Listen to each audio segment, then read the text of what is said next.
आप सभी को मेरा नमस्कार। तो दोस्तों, आज मैं आपके लिए इस वीडियो में गणेश जी भगवान और विधवा औरत की बहुत ही सुंदर कहानी लेकर आई हूँ। तो प्रेम से बोलिए गणेश जी भगवान की जय हो।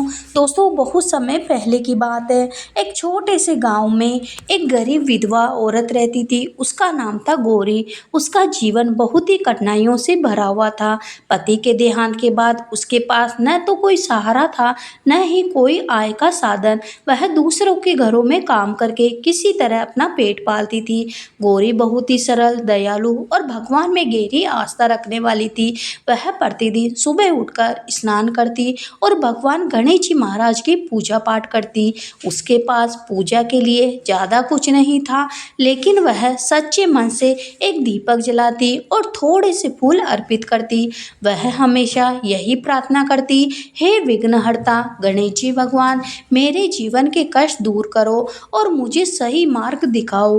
गांव के कुछ लोग उसकी गरीबी का मजाक उड़ाते, लेकिन गौरी कभी किसी बात का बुरा नहीं मानती थी। वह सोचती, भगवान एक दिन उसकी मेहनत और भक्ति का फल उसे जरूर देंगे। एक दिन गांव में गणेश चतुर्थी का त्योहार आया। पूरे गांव में खुशी का माहौल था। हर घर में गणेश जी भगवान की मूर्ति स्थापित कर गई, भोग लगाया गया और पूजा पाठ हुई। लेकिन गौरी के पास इतना पैसा नहीं था कि वह मूर्ति खरीद सके और भोग के लिए तैयार हो सके।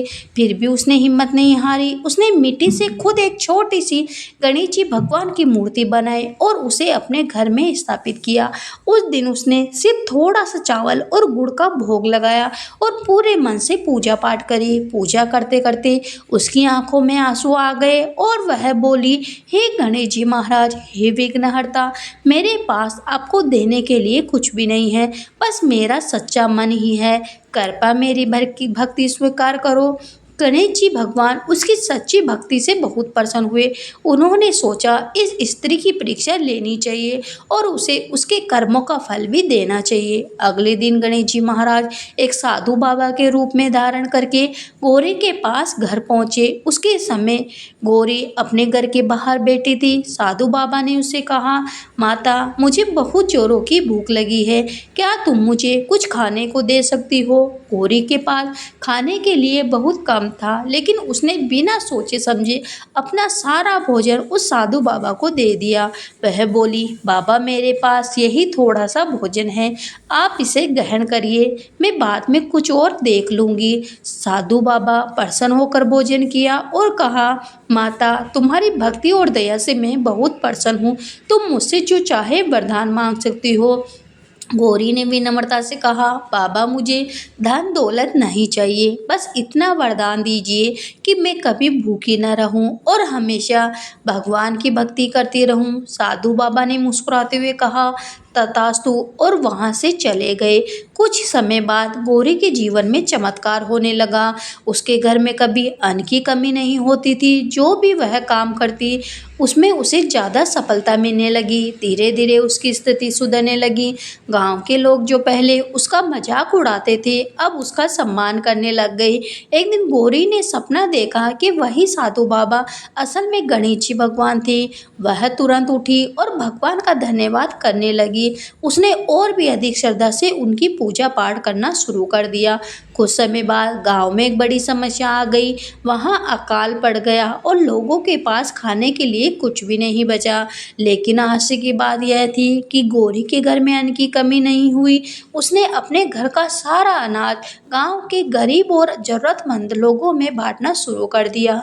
लोगों ने पूछा, गौरी, तुम्हारे पास इतना अनाज कहाँ से आता है? गौरी ने मुस्कुराकर कहा, यह सब गणेश जी भगवान की ही कृपा है। उन्होंने मेरी भक्ति से प्रसन्न होकर मुझे यह वरदान दिया है।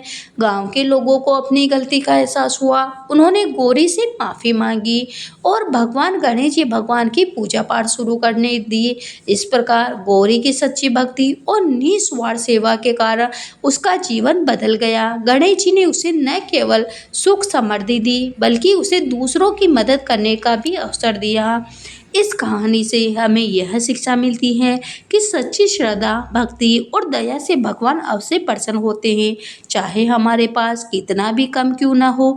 अगर हम सच्चे मन से भगवान को याद करते हैं और दूसरों की मदद करते हैं तो भगवान हमारी हर समस्या का समाधान करते हैं। हे गणेश जी महाराज, जैसे आपने गौरी को दिया और गांव में उसकी मान बढ़ाया, भक्ति बढ़ाई, वैसे आपकी कहानी सुनने वाले, पुकारा बनने वाले सभी की मनोकामना पूरी करना, सभी पे अपना आशीर्वाद बनाए रखना, सभी के घर सुख समृद्धि लाना, सभी के घर अन्न के भंडार बनना, सभी के कष्ट हरना। तो प्रेम से बोलिए गणेश जी भगवान की जय हो। तो दोस्तों, आज की कहानी आपको कैसी लगी आप हमें कमेंट बॉक्स में बताइए। साथ ही अपने दोस्तों और रिश्तेदारों को इसे ज़्यादा से ज़्यादा शेयर करिए। और आज की कहानी अगर आपको अच्छी लगी है तो आप हमें सब्सक्राइब जरूर करिए। धन्यवाद।